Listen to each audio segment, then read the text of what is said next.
Hello and welcome to episode number 4 of 11FS Spotlight. In this weekly show, we shine a spotlight on the best and the brightest in the tech and financial services industry to try and understand what gets them going, growing, and what they really think the future of the industry is going to be looking like. Today, I am joined by Matt Leaney, who is the Chief Revenue Officer at Silent 8. How's it going, Matt? How are you doing? I'm doing great. Thanks, David. How are you? Not bad, not bad. I mean, apart from the fact like Thursday is just like snuck up on me in like a very, very weird way. It's like the week is just evaporated. But I mean, when I'm busy, I'm having fun, which is a good thing. So I think I've stopped trying to delineate between days. It's just day. it is. Well, especially with these dark nights as well, right? It's not even day. It's just it's mun something. So, maybe it's awake or asleep time. Indeed, exactly. Yeah. I mean, we sound very negative about this period, don't we? There are a lot of benefits. We were talking about them a second ago, but we'll get to that bit very, very shortly.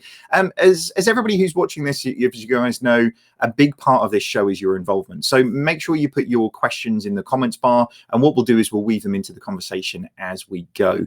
So Matt, give me a bit of your background. I'd love to kind of start with understanding a little bit more about you and what you do. Great, thank you. Well, I'm English, live in New York, spent a career in the financial services industry, moved to Silent 8, who are a RegTech firm, or we are a RegTech firm. Our broad mission is to support our customers in solving financial crime. We use artificial intelligence to do that, and I'm sure we'll come into some more detailed questions about exactly our value prop, but great company, love working for this firm, love the impact we're having, and excited to share some of it. How did you find yourself being a kind of a Brit living in New York? I came here a few times on vacation, and then I couldn't afford to buy a house, and I was breaking up with my ex, I think, every Tuesday and getting back on every Thursday, or maybe it was the other way around. It was a lot of it. So I thought, I'm just gonna make a change, and here I came. Amazing. Bag in each hand, and that was 21 years ago. Fantastic. Well, you clearly liked it then, and I mean, it's such a vibrant city, isn't it? You know, we were talking offline a second ago. The similarities between London are really there, aren't they? It's such an international city. Yeah, they are very similar. I've lived in both, obviously New York for a lot longer. Very, very similar. You can do the high end of the shopping or the restaurants or the movies, or you can do the low end. You can do the middle. You can spend a whole day in one borough without going to another. Yeah, very blessed to have lived in them both. Yeah, I mean, a lot less tourists lately than with everything that's happening with COVID. But I mean, how have you guys been in this lockdown period? Yeah, I think New Yorkers have been resilient and quite sensible. When you go outside, everyone's got a mask on. We were obviously on one of the leading states for the infections early on because of the nature of New York. Obviously, huge transport hubs, both internationally and domestic. But we've been sensible. We've kept our infections down, and thankfully our deaths have continued to fall. Looking forward to whatever is next, whenever the next happens. And that's the difficult thing, right? That uncharted end to this is the hard part. But for those who don't know Silent 8, I mean, where did the name come from? Like, I'm fascinated by it because it's got a real ring to it. It does have a real ring to it. It is actually a closely guarded secret within our founders. I only found out myself a month or two ago. So if you don't mind, I'll demur on answering that, but 8 is obviously a lucky number in many cultures, so I'll give you that part, which I guess you figured out already for yourself. Yeah, and like infinity and all these different types of things, but I'm sure it'll come out at some point in terms of what they're at. I'm sure it will too. So tell me a little bit more about the company, because you say fighting financial crime. I mean, financial crime is huge. You know, like no breaking news there, and covers such a multitude of different things. But how are you guys using artificial intelligence then? What's the manner in which you're using it to fight financial crime? Yeah, thank you. Let me take it from sort of the macro down to the problem statement of what we have created this company to solve. So absolutely right. Financial crime, huge problem, $2 trillion industry. People say, you know, it's the 8th largest economy on the planet, right? People say that the cost of prevention or support of this industry is 3 to 1. So you're looking at a $7 trillion drag on the global economy. We could do some stuff with that money. Yeah. Right. That's a lot of food, that's a lot of hospitals, that's a lot of education, that's a lot of good stuff this planet could do with. And then you say, it's a $7 trillion industry. The UN says we're only catching about 1% of that. So then you say, okay, 99% is going uncaught, right? But it's not for want of investment or for want of trying, right? Planet, the aggregate, the aggregate of all the firms in the industry spend $200 billion a year on compliance. Mm-hmm. It's not like anyone isn't trying. So then you come down to the problem statement. Why are we spending an absolute fortune, and it's going up, right, yet not being quite so successful? What we have identified as the problem is that the industry generates so many alerts. An alert is where, let's say you, David, went into, I don't know, big bank in the UK, let's say Monzo, right? I've just read a report that Monzo is doing very well. Don't know anything about Monzo. So you're going to open an account in Monzo. There might be 1 million people that have your name. 500,000 of them might live where you live. 200,000 of them might have your name and live where you live and have your birth date, right? 20 of them might be a terrorist. Chances are you're not a terrorist, but I got to prove that you're not a terrorist. And that takes work, right? Those alerts are the biggest impediment to innovation. They're the biggest driver of cost because you've got to clear them. I got to prove that these potential 20 Davids that are bad people are not my David. Yeah. I've got to prove it, because if I get it wrong, the regulator's going to crush me. Yeah. So what do? We take the customer data, we take the 20 Davids that have been identified as potentially the same person, and we research and figure out, are they or are they not? And 97% of the time, of course, all 20 are not you. It's just a coincidence, right? And if you think about it, there are only so many names. There are only so many days in a year. There are only so many years that people who are active in the financial sector are going to have been born. Let's just say they're between the age of 18 and 80, right? So you've got billions of people. You've only got 365 days. You've only really got, let's say, 62 years. There's going to be a lot of coincidences. And it's clearing those coincidences out to get to the real work that is the problem that we're using artificial intelligence to solve.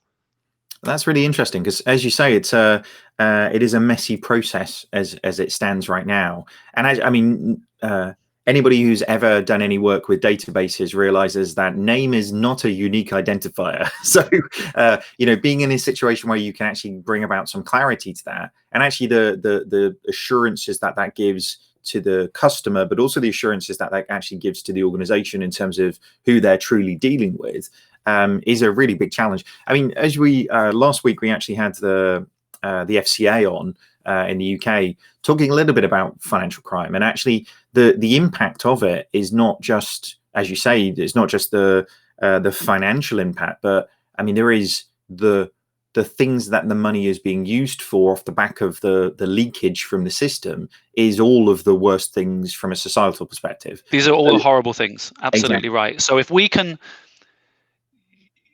not taking too much a negative view on humanity, but you're probably never going to stop human beings doing horrible things, right? Not all of them, right? What you can do, therefore, is try and stop their ability to use those proceeds to do what they want, right? And therefore, you reduce the attractiveness of doing the horrible thing, or you reduce the reward, right? That is what we've got to do. We've got to bring the heat.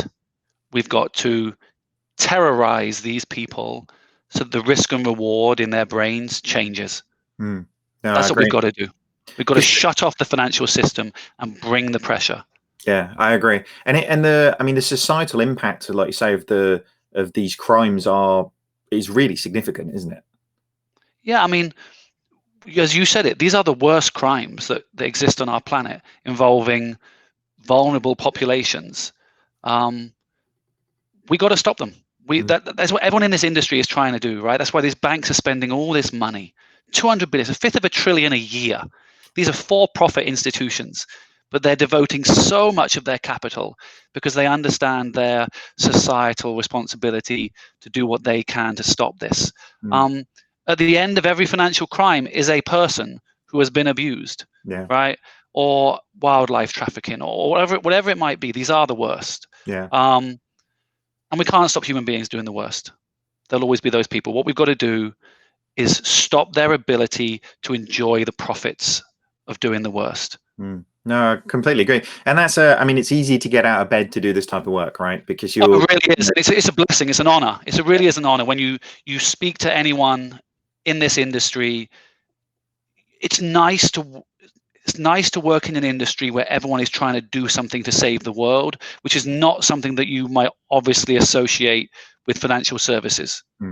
Yeah. Right? The media generally doesn't associate financial services with trying to protect vulnerable populations, and that's probably a little unfair. Well, it's interesting. I mean, again, speaking with the FCA last week, criminals are very innovative. Like, and actually, this becomes an arms race for, I mean, Absolutely. big organizations who are maybe not as technologically sophisticated as they could. We're using old school technology. It becomes much more of a vulnerable thing, and this shift towards digital has really highlighted those vulnerabilities, hasn't it? So I mean, artificial intelligence as a concept is pretty broad, isn't it, in terms of actually how you're going about addressing these things? But what's sort of what ways are you using AI, and is there any sort of particularly unique ways that you guys are going about it at Silent 8? Yes, thank you. Let me talk about the first part a little bit. It's exactly an arms race. The big challenge we've got as a society is every time one bank does something great, the criminals will just move to another bank, and there's a lot of banks. Even if every bank in a country does everything perfectly, they'll just go through another country. Yeah. Right. So, criminals watch these podcasts, hopefully not yours, right? But they're smart. They're criminals. They're not stupid. Yeah. They are learning what advances we are making to stop them, and then figuring out how to stay ahead of us. So we've got to change the rules completely, and that is artificial intelligence in our view. So let me answer your latter question. If you think about taking the example, you have many attributes, right? You've got date of birth, place of birth, you've got gender, you've got ethnicity, you've got your names, you've got your profession, you've got, let's just say 500 things about you, that some of which are unique to you, but most of which are shared with some portion of the population, right? You can't solve that through just computing power, because you'd take all day. You've got to solve that through ingenuity. So there is a place for automation, but let me talk about the intelligent part for just a second, which I think was your direct question. So if I have you, my job is to prove you yes or no against one of these 20 in that earlier example. I've got to join the dots. I've got to work out which is the easiest way to dismiss one of those 20 without going through every single attribute for you against every single attribute for them. So what do I need for that? I need a playbook. Where do I get the playbook from? The bank's policies. So each of our clients will have a list of policies by which you may adjudicate David is a match or not a match. Yeah. So the first really smart thing our AI does is it adjudicates these matches according to firms' policies. So we're not suggesting new policies. We're not a consultant. We're not giving you advice or guidance on your policies. We're just implementing them flawlessly for you. So think of your AI as your manual, your human analyst. First thing in the morning, their sports team won last night. They've had their coffee. Their relationships are all in beautiful state. They're focused. That's the AI, right? It's perfect every time. So it's choosing which facts about you are most relevant to adjudicate each case is the first part, but then it's going beyond. So that's in an ideal world where all the data is present. We both know that doesn't exist. So what does the AI do when all the data isn't present? Well, it looks for other data. So we had a case recently where we picked up the customer's cell phone number, and it just so happened to be the area code for the country where the sanctioned individual lived.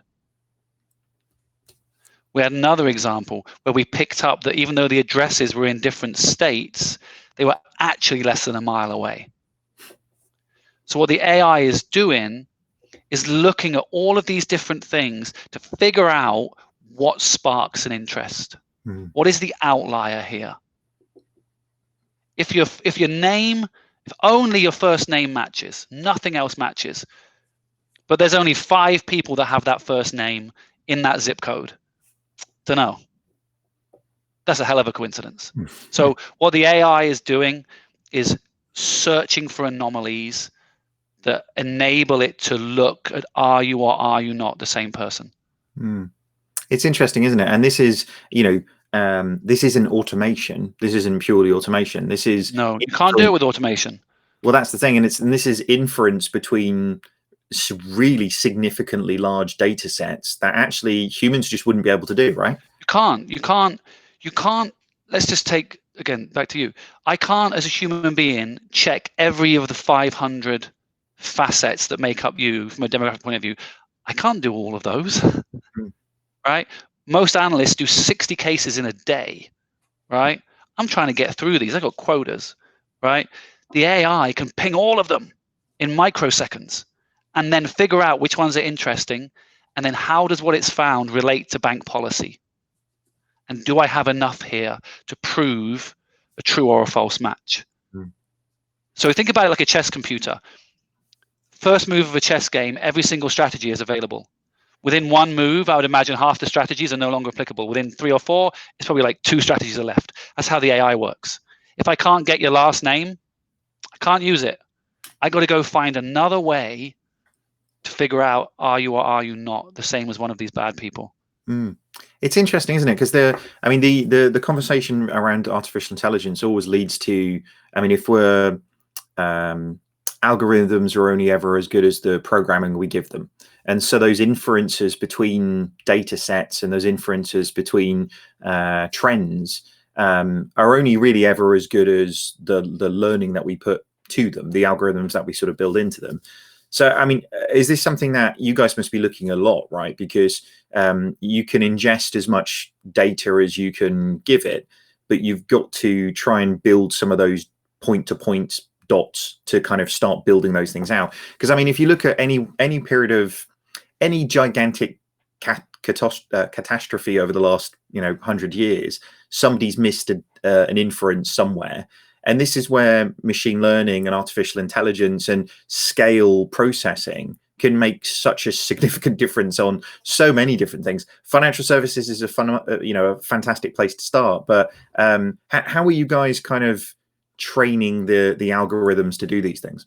Yeah, it's a really good question. And I think your point is well taken, that you look at one set of facts from the left, you look at this slightly different set of facts from the right, they're completely different. And we see that all the time, where the AI turns what looks like a definite false match into what looks like a definite true match, because it's gone and found other things.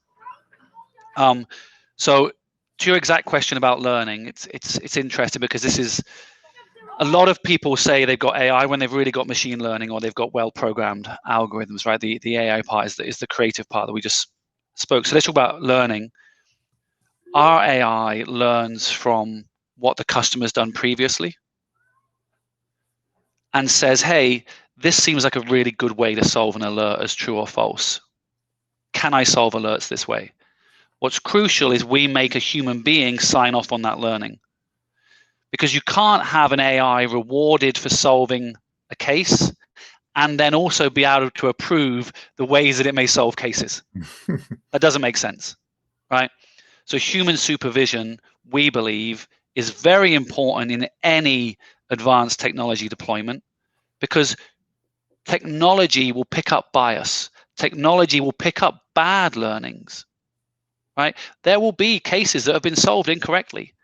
The AI doesn't know that's incorrect. So it's really important to have a human being oversee all of the learnings. What our AI does is it's pinging in real time, and people don't deal with it in real time. They deal with it sort of on a weekly basis.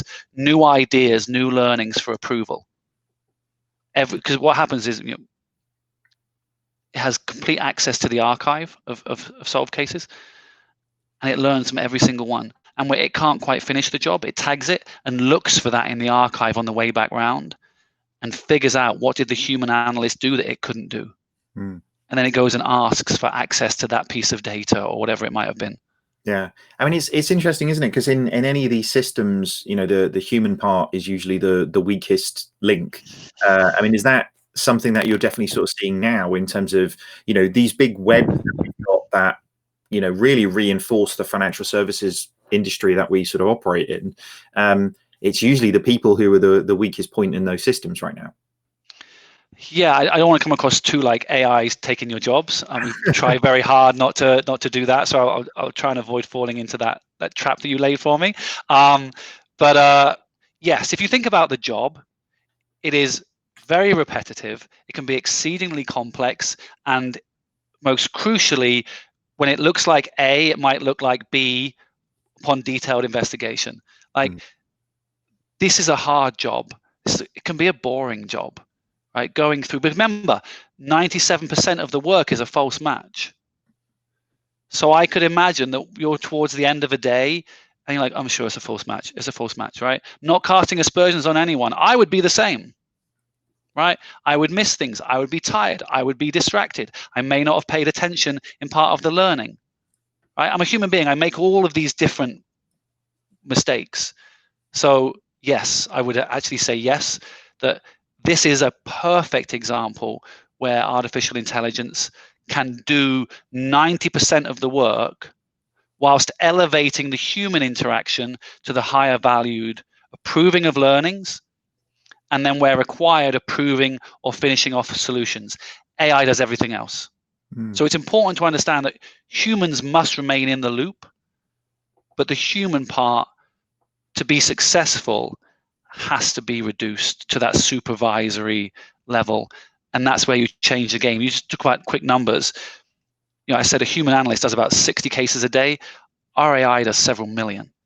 Wow. Right. So now you can open the floodgates. Now you can screen more. Now you can bring in more data sources, and that's how we change the game. Yeah, well, I definitely don't think this is a automation and computers stealing our jobs sort of narrative. I think it's ensuring that the people are doing the things that are most value add. Exactly right. What human beings are great at. Yeah, well, and that's empathy, and it's communication, right, and it's the warmth, and it's all of those things that you can bring. I mean, the interesting thing here is, and there's an interesting question before I sort of move on to that, but from the people on the live stream. So, how do you get access to enough data to allow your AI to work effectively? Because obviously you're only ever as good as the data set, but if you've got the ability to ingest millions of data sets in a way that a human couldn't do, this is always, I mean, not just in the financial services industry, but it's something that I always find odd about things like GPs in the medical industry. It's like, actually, you've got a very narrow view of expertise making very significant judgments on something like somebody's health. In a financial construct, then, and with AI, you can obviously look at much broader sets, can't you? But where are you guys sort of, how are you sourcing the data for doing these things? Is it directly with the clients that you're working with? It's both. So we have a cloud deployment where we can really access anything because it doesn't enter into the customer's infrastructure, so they can be a little more open to more data sources. With a full on-premise deployment, obviously we can reach out to the internet, but customers can be a little less reluctant for that. We'll use the existing paradigms that they have for their mobile banking apps and stuff, so we'll go through the DMZ zone, and it all makes sense. But the short answer is, it's whatever the customer allows us to, in combination with what the AI has asked for. So there's no need to give us all this data if the AI hasn't suggested it could find it useful in adjudicating alerts, because otherwise you're just putting in all this work for nothing. So what the AI will do is it will say, there are 1 million alerts here that I could have solved if I had access to, I don't know, better quality national ID numbers in Sweden. Yeah. Right.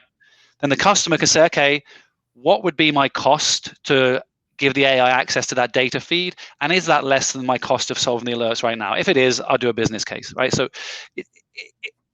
access to data is driven by the AI requests, and it is what moves the AI's efficiency rating, which is what percentage of alerts it closes, up the scale to really interesting numbers. It's Good interesting. question.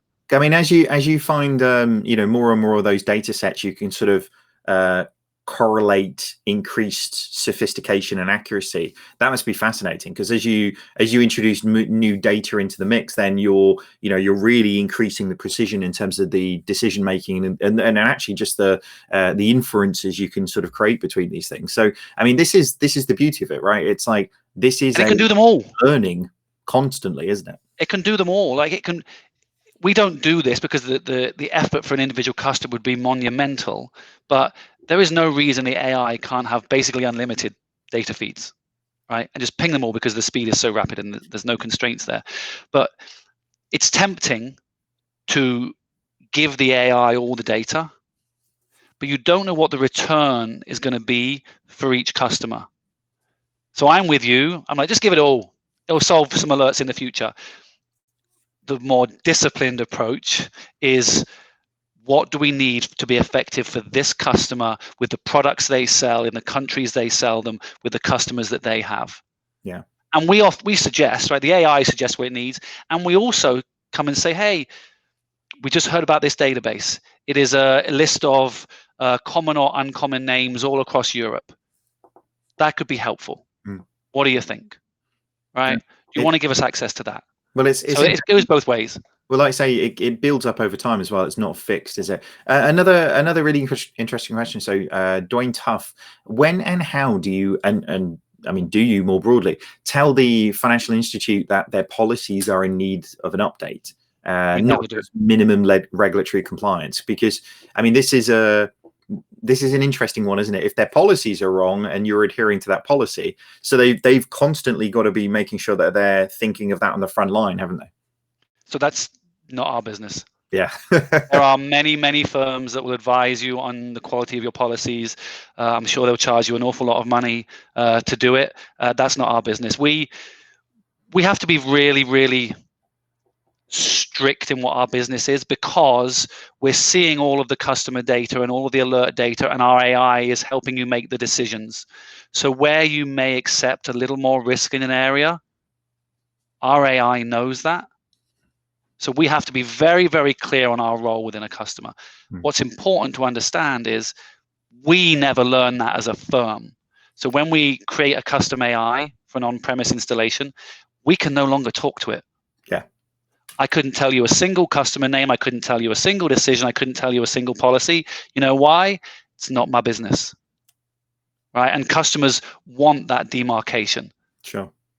We're a tech firm, not a consultancy firm, but it's a very good question. And yes, the way you described it, the AI can only be as effective as the policies, is completely right. Yeah, it's interesting because I mean, risk and financial crime arguably are business decisions, aren't they? They're trading off the user engagement of their capability for the crime that will inevitably happen. I mean, if they just shut all the doors of all of these things and turned off the internet, then it would be less crime happening. But yeah, there's a balance. Yes, exactly right. And I think it's less like, so look, sanctions is black and white. No one's ever going to onboard a sanctioned person. That's straightforward. Where it becomes a little grayer is around politically exposed people or maybe even adverse media. Yeah. Right? Should I take this person's money with the relationships they have? Maybe not, but boy, they're pretty lucrative, right? These are for-profit institutions. And that's why it's really important that when they make that decision to sort of do the business and maybe sort of hold their nose a little bit, we don't know about it. And that's not to say that we're encouraging poor behavior. It's just not our business. That's between you and your auditor, your regulator, and perhaps a consultancy firm that helps you with your policies. I mean, I think I can imagine it as getting to a point, and I really do believe in a future state of sort of automated regulation, because the smarter, the more information we can give the regulator further up front, the less they're sifting through the wreckage of problems 3 years down the line. You want to talk about like a utopian vision? You have a regulator covers a jurisdiction. They give the AI the policies. The banks give us the customers, and it's just done and shared everywhere. Yeah. And we just, once we learn one thing from one bank, if that customer goes to a different bank, we already know. Yeah. That's utopia. The regulators design the AI. We enforce the regulations on behalf of our customers, and all they do is send us the customers that they want to query, and we can send everything straight to the regulator. Like, there's a real place at some point in the future for a shared utility, because that's how we're going to win. Yeah, sharing. Well, and as you say, at scale, that the problem, as you say, when customers leave one organization and move to another organization, it's like they never existed in the other one. So that record, exactly right. Like, we're gonna, touch wood, if I'm any good at my job, we're going to announce a couple of major deals end of this year. So they're going to say so and so bank partnered with an AI firm and say lots of nice things about us. If I was a criminal in that bank, you know what I would do? Quickly close my account and go somewhere else. exactly. Right? And so we're helping one bank, which is wonderful and good for the bank and good for us, and it does make a slight indent. But for a society indent, we got to start helping a lot of banks, which we would love to do. Absolutely. Well, and this is all momentum, isn't it? I think actually for these types of things, and actually, going into an industry like this, no bank on the planet isn't worried about this. Like, no, they spend so much money. They're such good people. Like, we got, like, that's why the FinCEN files is a little frustrating. Like, these banks work really hard on this. They basically did everything right. And it's just much more clickbait to put a big bank on your headline than it is to put the name of a regulator, right? Like, it is really unfair the way that the media treats banks. These are full of dedicated, hardworking professionals who are doing everything they can to protect vulnerable people, which is why it's such a blessing and an honor to try and help them out. Yeah, I agree. Another good question on, and it's an interesting one, because I suspected we'd only get questions about artificial intelligence, but actually this one. So John Myborough, how do you keep humans skilled enough to know what is right and wrong? Because that's a really interesting point, isn't it? If you're using the humans to be the arbiters of whether the policy is being adhered to or not, and almost it's like the pH sample at the pool every so often, making sure people are kind of really checking on the performance and the outcomes and everything that goes with that. Training those humans to be even more expert at what they do is actually really critical, isn't it? Yeah, I think there's two parts to that. So one is on the learning side, right? So if the machine learns something bad or biased and you approve that learning, machine don't know, it shouldn't have learned it. Right, so that is a problem. So the training of the approval of the learning is crucial. What most of our clients do is have a two-step approval. So they have a sort of original approver and a secondary approver. So you're basically saying you have to have solved an alert in a bad way. The AI has to have picked that up, and then two different people must have approved that. I would hope that's quite unlikely, but if it happens, it will happen, and the AI will solve it according to the bad learning. Let's be clear. On the output side, which is actually more interesting, so let's take a case. The AI solves something as true positive. This is a match. And the human being, let's just say they're poorly trained or distracted or whatever it is, they reverse that and say it's a false positive. Right? That immediately gets flagged to an administrator, and that branch of the AI gets frozen, so it can no longer process alerts along that branch. The administrator then has to decide basically who was right. And there are only so many outcomes. AI was wrong because a data input was poor. Well, that's good to learn because we can improve that. AI was wrong because a wrong policy was approved. Well, that's good because we can improve that. Or human being was wrong. Well, that's good because then we can train that person again. Right? We talk about a lot in our sales pitches. Conflict is really good because it means there's a flaw somewhere, and you can spot the flaw before it becomes institutionalized, right? So let's just say you've got a nefarious actor in your compliance team that's onboarding people they shouldn't. The very first time they reverse the AI decision, it gets flagged. It can't become institutionalized. It just can't. Because you would need to flag it. The administrator would need to side with the nefarious individual, and then they would do it again, and we would flag it, and you need to side with them again. It's just not going to happen. So in terms of training, the best thing about the AI for training is that it holds every investigator to perfection. Because if you disagree with the AI, which is perfect, with the other caveats taken aside, you will get highlighted in real time. Yeah. So that record of all of that activity is again a critical part of this, isn't it? It's absolutely right. Everything is auditable. This is the great thing about being a startup, is you can identify the problem, which we have, and you can build your solution based on what you know are the requirements already, which is explainability, transparency, auditability. We wrote line 1 of code with regulators in mind. You can't have alert comes in, solution comes out. Yeah. It doesn't fly. It might work in some industries. Like if I had a Tesla, I might not know how it doesn't crash, but maybe that's good enough, right? It doesn't crash. The problem, good, well done. Doesn't work here. Sure. You've got to document every single step along the way so that you can defend that decision to a regulator. So yeah, transparency, auditability is everything. Yeah, transparency, auditability, and consistency. Like the regulator always looks for repeatable outcomes for consumers, don't they? And actually, in order to ensure that they're repeatable, you need to understand why what happened, not just what happened, don't you? It's funny. So you mentioned earlier about human beings, right? So if you think about the things a regulator wants, it's precision, consistency, transparency. I would suggest that human beings aren't great at that. Right? The consistency, well, you've got potentially thousands of human beings doing the same cases. They're never going to be consistent, no matter how well you train them, right? Yeah. Are they always going to explain themselves perfectly?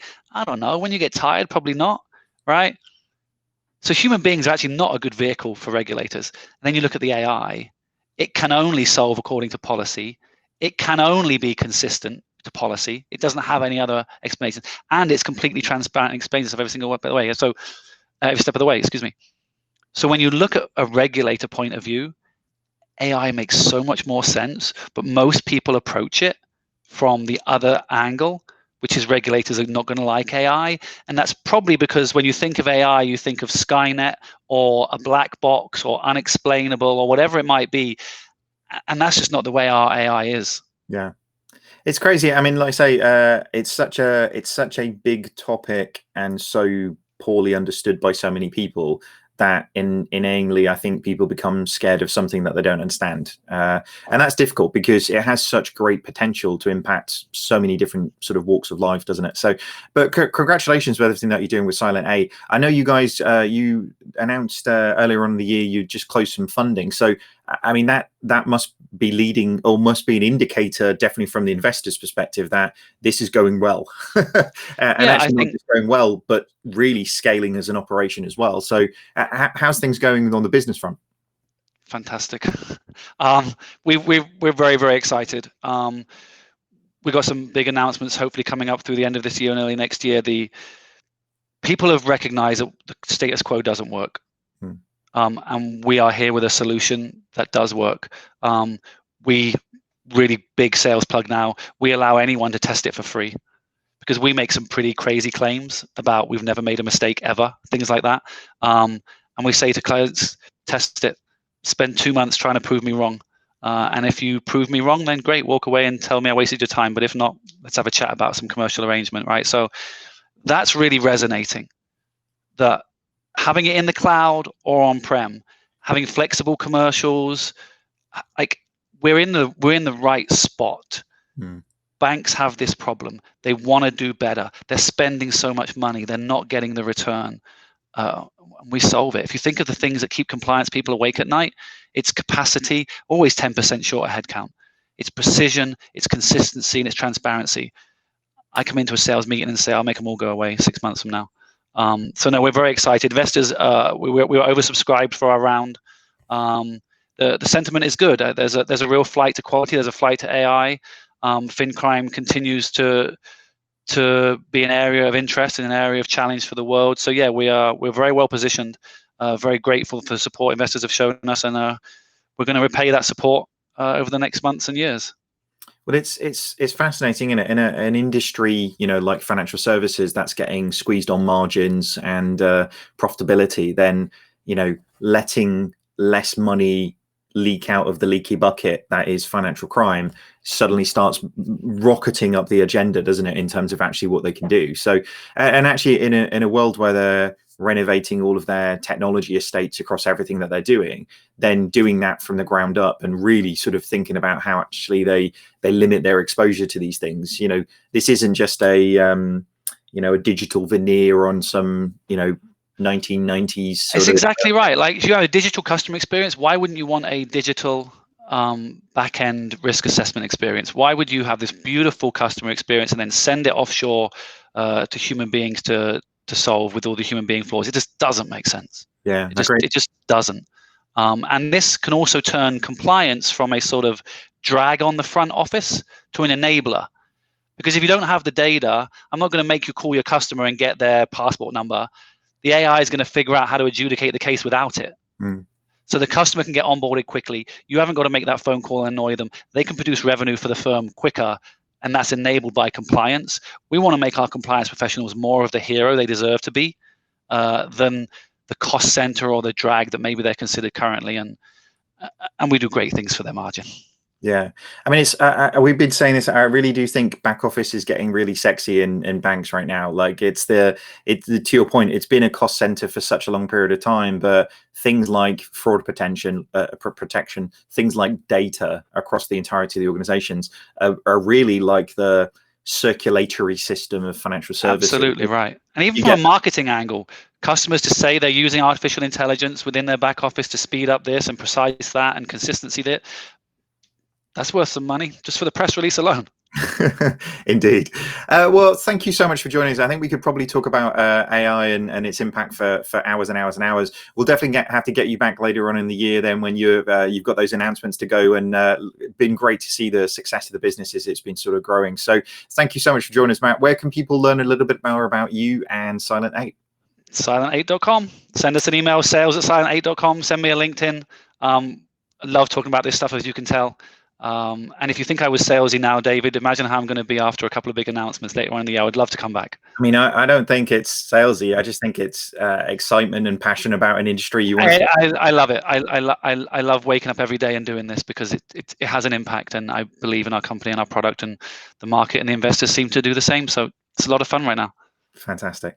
All right. Well, thank you so much for joining us, Matt. That's all we have for you this time and this week, unfortunately. So don't miss out on the other live show that we've got, Newsroom, which goes live on Tuesdays at 3:30 BST or 10:30 ET. In Newsroom, we take a bit of a deep dive into the biggest news story of the week every single week. Thank you so much for joining us this week. Thank you so much for the questions that you put forward. Look forward to seeing you next week. Goodbye. Bye.